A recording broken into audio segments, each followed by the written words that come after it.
Hello, everybody, and welcome back to another fine episode of Wrestling with My Sanity. It is another good Tuesday coming off of a great episode of Monday Night Raw, everybody. There were some surprises and twists that I didn't think would happen. We got Rhea Ripley dropping the title to Io Sky right before WrestleMania, which is crazy. Um, don't know how to feel about that still. I'm a big Rhea Ripley fan. Obviously, I love Io Sky as well, but um, as long as Rhea's a part of it somehow, if whether it's a triple threat or if she has another marquee match at WrestleMania, I'm fine with it. But I did want to see Rhea versus Bianca, so I'm kind of bummed there. But with that being said, guys, we'll get right into it. And we kicked off the show hot tonight with CM Punk coming out. We saw him getting out of his SUV and kind of angrily walking towards the ring. And then once he got down there, he hopped on the announce desk and just all hell broke loose. He talked about how he's liable to get WWE canceled off of Netflix right now. And he went in on The Rock and John Cena, calling them both bald frauds. And he was slapping his forearm like The Rock does when he has goosebumps. He's like, "You're selling these people a bunch of bullshit." And he was just absolutely cooking, as CM Punk always does. So that was amazing to see.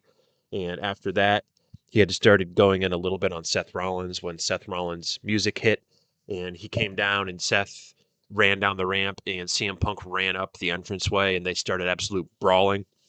And they had to be separated by security. They had probably freaking 20 or so security guards out there separating these two guys. And every time they got separated, they seemed to get back together and start beating the crap out of each other, which I thought was hilarious. So, very, very good segment there. CM Punk absolutely cooked. When he was talking about John Cena, he kind of talked a bit about how hustle, loyalty, respect has been BS over the years, and how he always saw through John Cena's shtick. And now that he's just a part of the corporate structure that The Rock is, and Seth Rollins, he called him little brother, I believe, so he kind of sunned him in that way, which I thought was funny. But great stuff from CM Punk here. And this is something coming off of the Chamber where CM Punk deliberately got cost the Chamber match by Seth Rollins coming in, curb stomping him, and then Cena put him in the STF where he passed out. So he has all the right in the world to be pissed.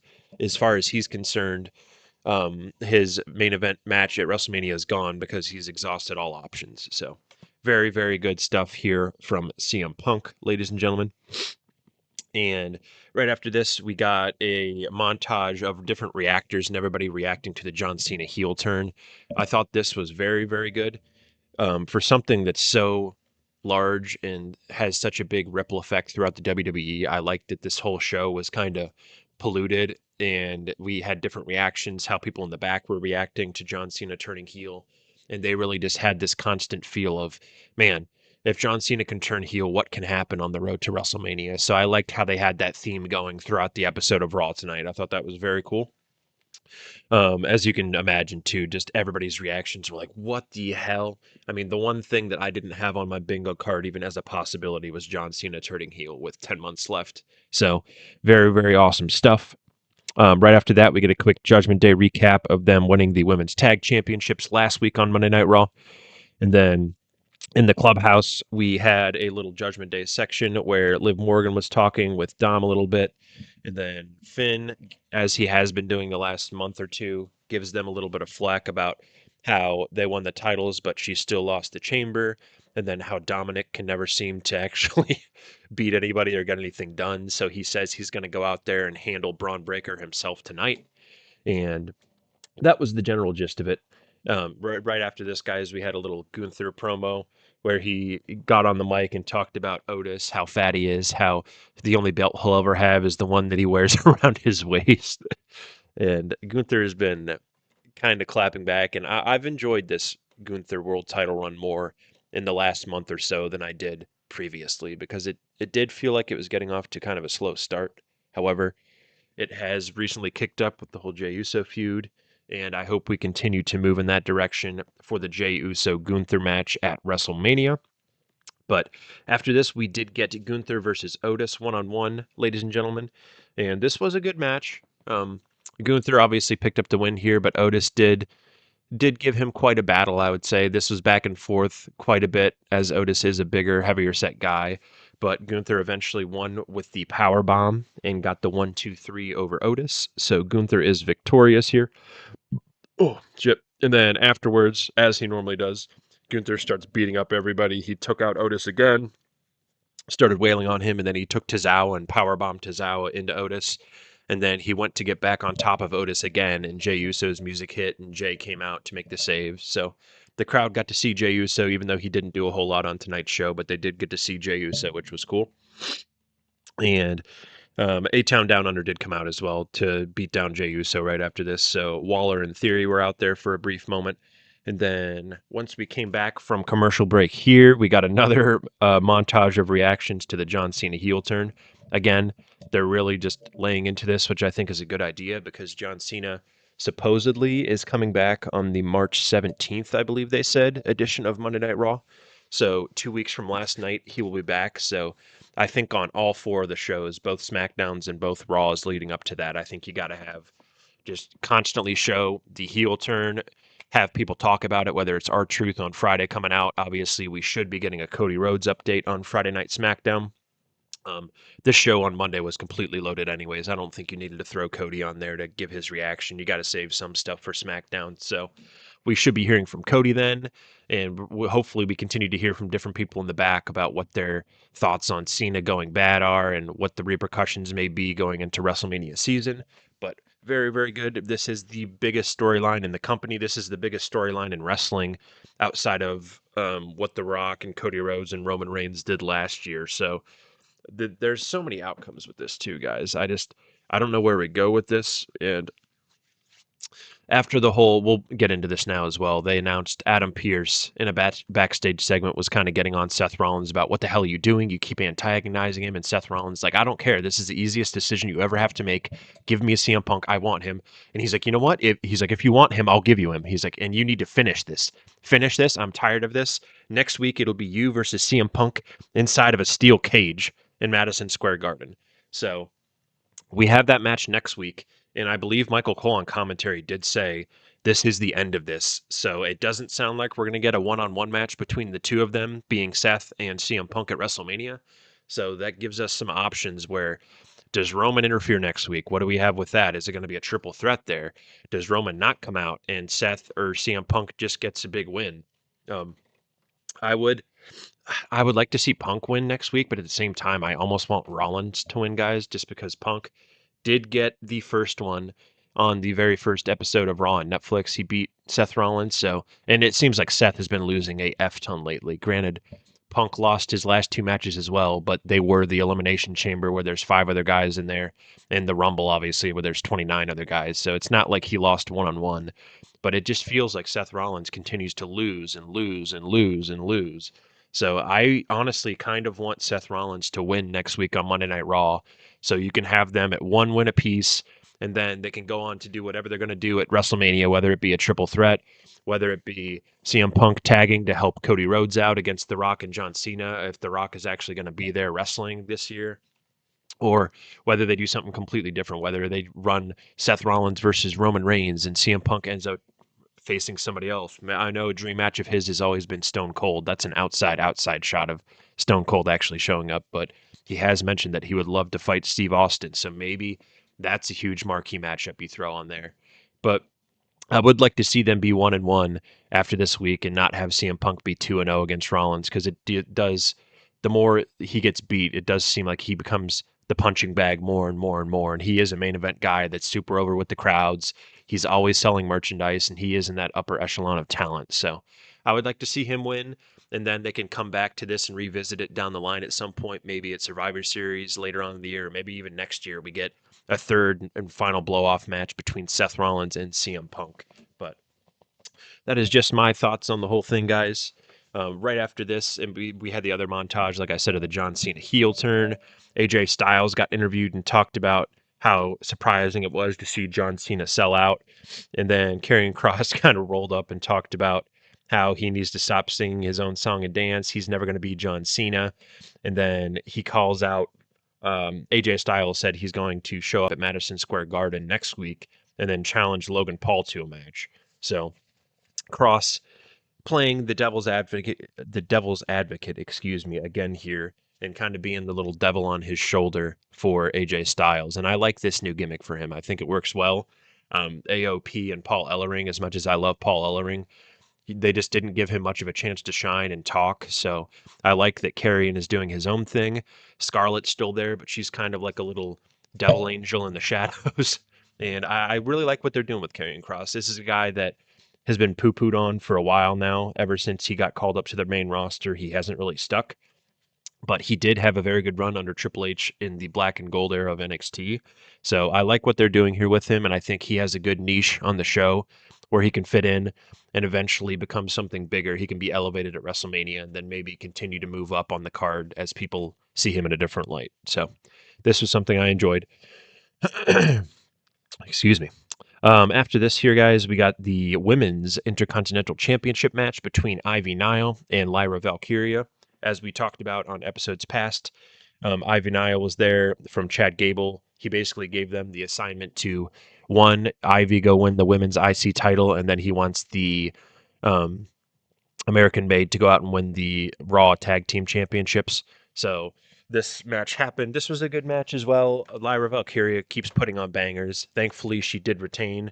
I'm still holding out a glimmer of hope that in the last possible second before the buzzer sounds, Becky Lynch comes out after Lyra gets a couple more wins, and they're like, who's going to be a big challenger for Lyra's belt at WrestleMania? And Becky comes out, and then we get that match, because I think that could be really the thing that puts Lyra to that next level if she beats Becky Lynch at WrestleMania. Because a loss to a loss to Lyra Valkyria for Becky Lynch isn't going to do anything for her. She's a mega super duper star.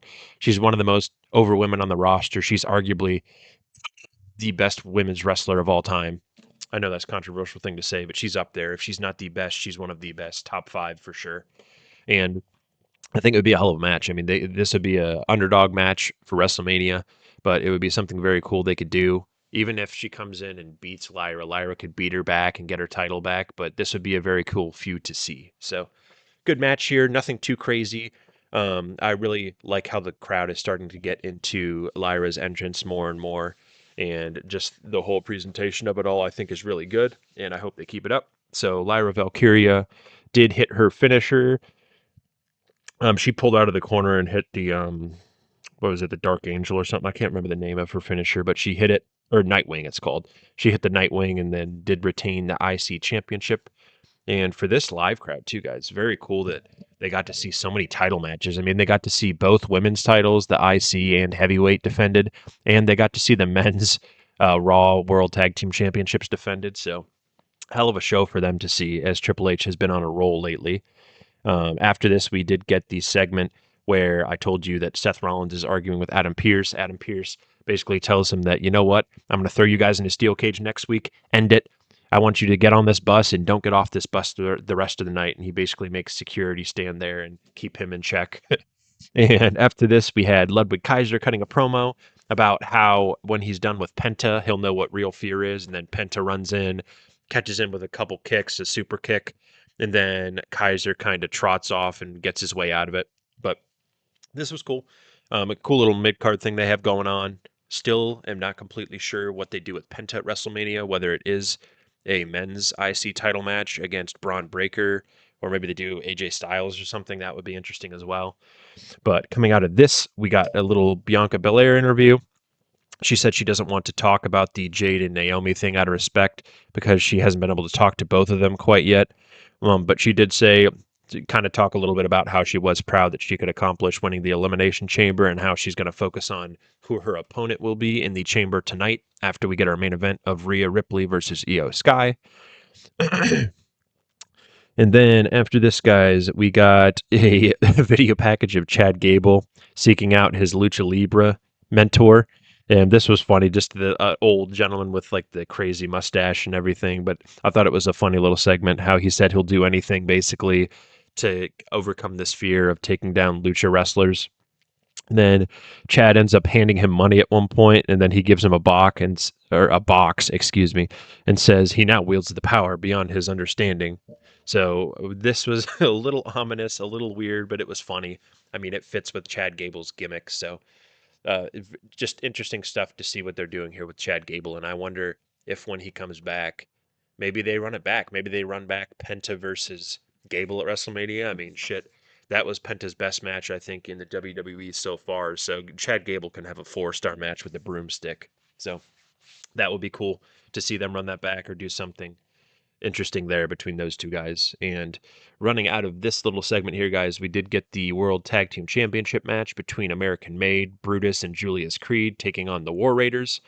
And the War Raiders keep having good matches. And I've always been impressed with the War Raiders. And as a newer team, Brutus and Julius Creed, I did watch them a little bit in NXT, but they had a hell of a match as well here.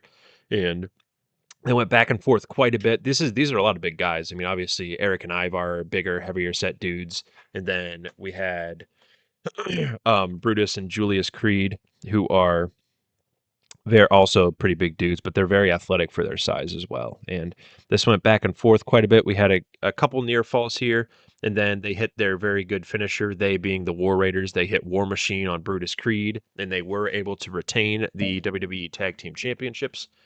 And after this, after both teams retained, or not both teams retained, but after they retained and Lyra Valkyria retained, it started to creep in my mind a bit. Like, could we see Io Sky win the championship tonight? And I'm like, oh, no, they're not going to do that. They're just going to have her retain.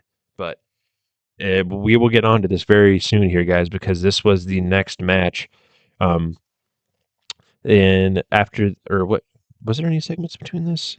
Oh, yeah, we had the Finn Balor. So Braun Breaker was being interviewed, and then Finn Balor starts talking a little bit as well about Finn Balor. And they went basically they staged a ambush on Braun Breaker. He kind of came down a bit, and then you had Carlito run in, and Braun Breaker took him out. And then you had Dominic try to get him from behind, and Braun Breaker took him out as well. And then Finn Balor got a couple shots in on Braun Breaker, and then after that, he kind of just ran out. But after that, we did have our main event here, guys, which was Io Sky versus Rhea Ripley. And this was obviously, as everybody pretty much thought, this was match of the night. Overall, I thought there was some really good wrestling on tonight's show with the tag match, Lyra defending her belt. Gunther had a match, and I like how, after my criticism a couple weeks ago, it seems like they are listening with Rhea Ripley and Gunther and Lyra Valkyria. These are some of your prime players on Monday Night Raw, so I want to see them all wrestling more. I want to see them with more story, and we will talk a little bit now about the fallout of the Rhea Ripley match. Afterwards, she did have a little backstage segment talking about how she's kind of lost right now, how everything she's doing seems to backfire. She tried to help Io Sky, but ended up costing her a chance to get to the Elimination Chamber. And then her obsession with Bianca Belair in this match tonight is what cost her the World Heavyweight Championship. So I like that we are giving her some more adversity because there's been a lot of people online and a lot of Liv Morgan stands. And I am one of the biggest Liv Morgan stands of all time, guys. But it seems like a lot of people, I don't know if they're just newer wrestling fans or if they just constantly want her to be on top for whatever reason. Just because you don't have a belt, guys, doesn't mean that Liv Morgan's not being booked well. I see people complaining online. And again, the IWC doesn't mean the majority of fans feel this way, as Rhea Ripley got a huge reaction tonight. But there seems to be a lot of people poo-pooing on Rhea Ripley, calling her Rhea Hogan and all this nonsense. And I'm like, listen, like just because she's not there on every show, guys, like obviously I want her to wrestle more because she's a fantastic worker. She can wrestle her ass off. I think she's a very good promo. But just because she's not on every show doesn't mean she's Rhea Hogan and she's not booking herself over all these other women. And I've watched her for years in NXT as well. She's very selfless. She's always there for the betterment of the women's division.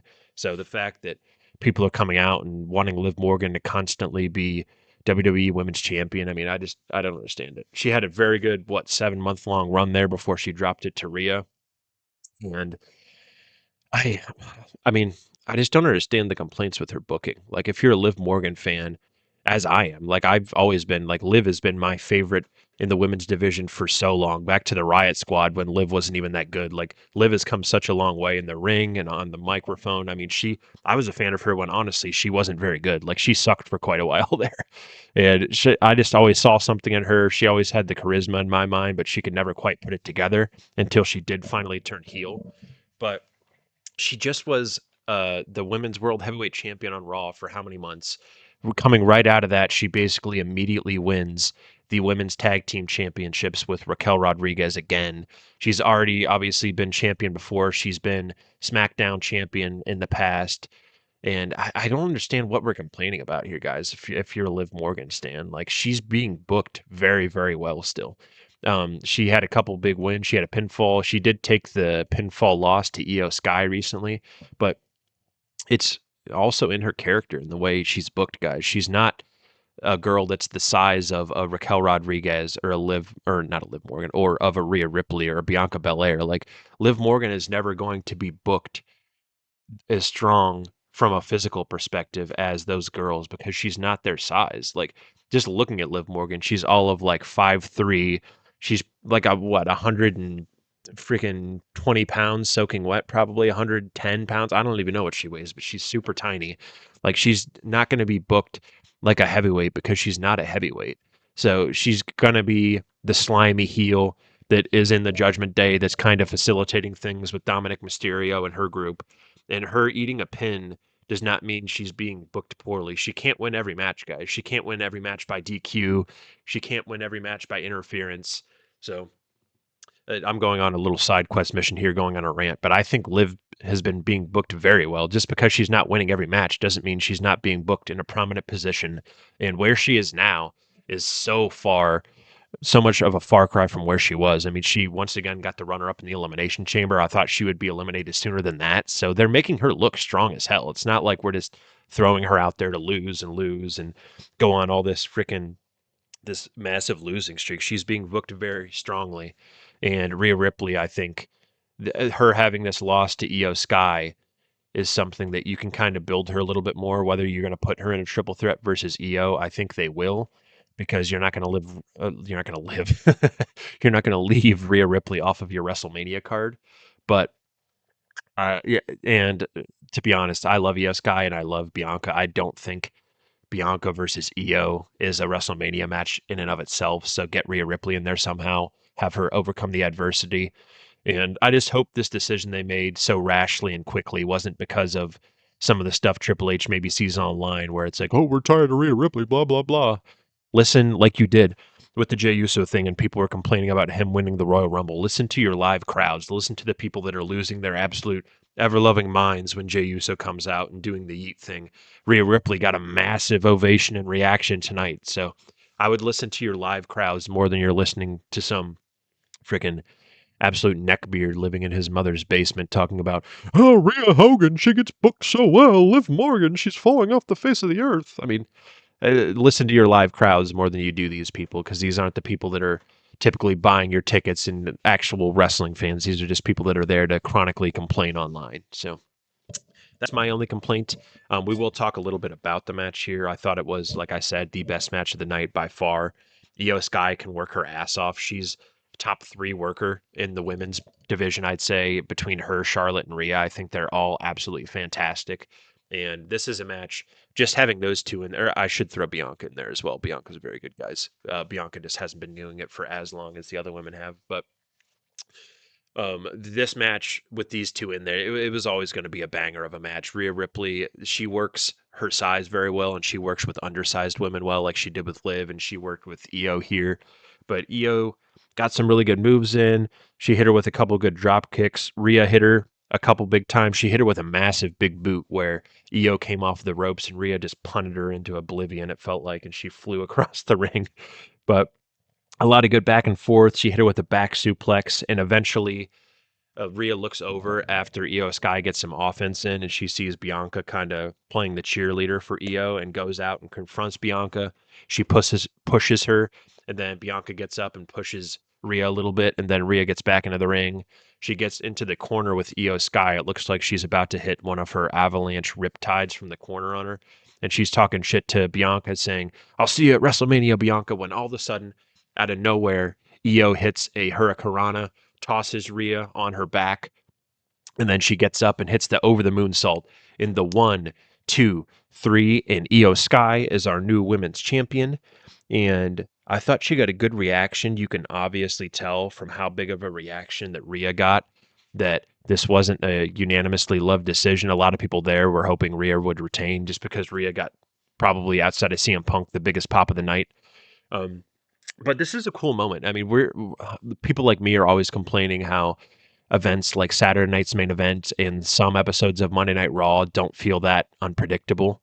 And he has been giving us unpredictable in spades lately, everybody. So whether it's John Cena turning heel, John Cena winning the Chamber, which I didn't think would happen, Io Sky winning the belt from Rhea Ripley and kind of sending her on a downward mental spiral where she's got a grip with, okay, what do I have to do to become better? I'm clearly in my own head. I'm working through my own demons right now. How do I get back to a point where I can fight for my women's world championship again? And he's giving us unpredictable in spades. And this is a very cool thing to see because you want to see title changes every once in a while on Raw. We don't want, obviously, the title to be passed around like a hot potato out there, but you do want to see every once in a while cool moments like this. Io Sky has worked her ass off in the year of 2025 so far, and obviously throughout of 2024. But these are cool moments to see, even though I did want Rhea to retain. I love Io Sky. I'm not going to complain about Io winning the belt. I think it'll be a great match, and Io can work her ass off. So we will see where the story goes from here. And I did want to give also these two women credit for just how well they can sell.